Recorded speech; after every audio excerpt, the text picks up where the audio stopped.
There's a Hoagie Shop on Cheltenham Avenue, and if you find it, and if you walk in, and if you sit down, the potential exists for reality, for perception, for space-time itself to fracture, revealing a rift that may send you hurtling backwards through time. How far back you may travel is difficult to say, perhaps only a minute, maybe more, and though you may want to, you can't stay in the past. You get only a few minutes at best.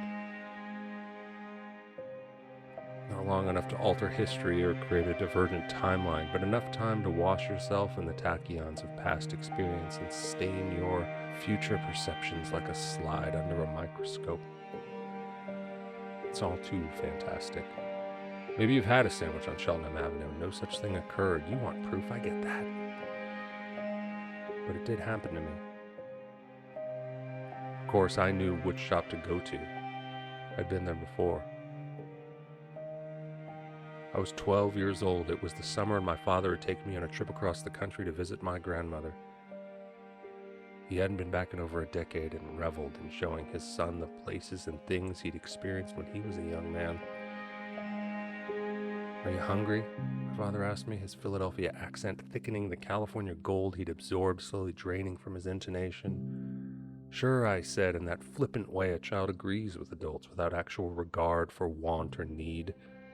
He pulled our rental car into an indiscriminate parking lot in front of an indiscriminate off-white building. The luster of the original paint faded and relegated to the bottom of a to-do list that hadn't been read in decades.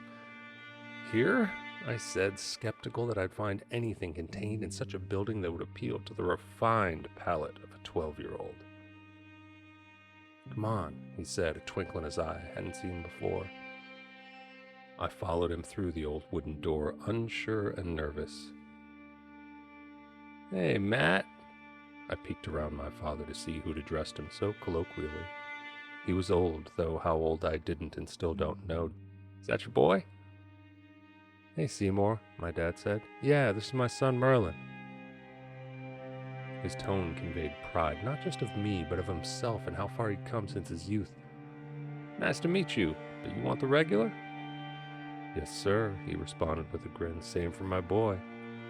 "You got it," Seymour said as he began to assemble the sandwiches, a task he accomplished unnaturally fast, the butcher paper wrapped parcels appearing at the counter as my father handed over a crisp $20 bill. We sat at a small table and unwrapped our treasure, my father watching me eat with a smirk on his face. "Good?" he asked, trying to sound unassuming. "Mm-hmm," I said, mouth full, modulating just how good it actually was. We ate quietly for the most part, 12 being that age where there isn't much to talk about with adults. He ate his whole sandwich and watched me take the challenge of finishing mine. And so it goes that 25 years later I found myself driving down Cheltenham Avenue.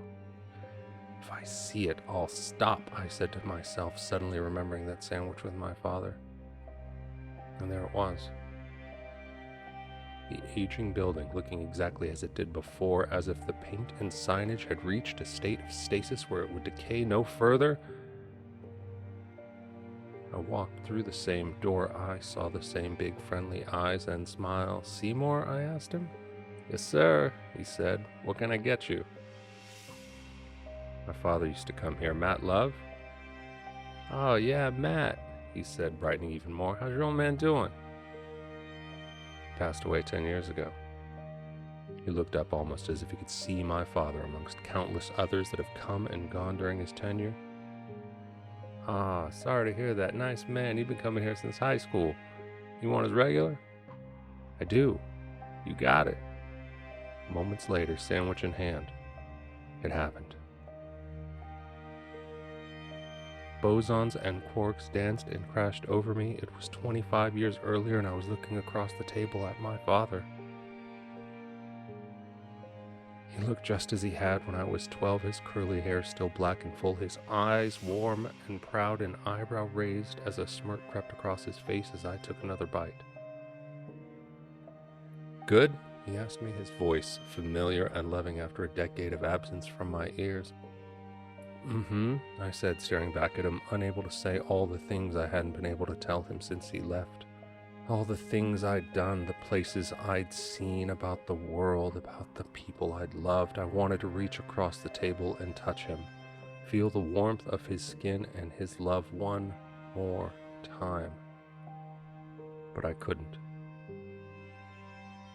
And I blinked and I was back, sitting alone in a Hoagie Shop on Cheltenham Avenue. I took another bite, but nothing happened. No bosons, no quarks, just bread and silence. I tried again and again and again before I finally finished, and sat there a while longer before finally finding the moxie to leave such a mystical place.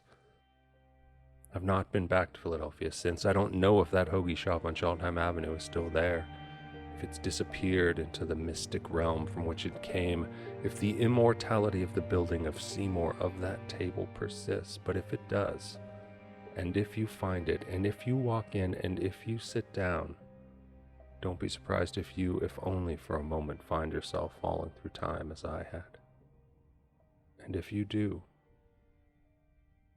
say hi to my dad while you're there.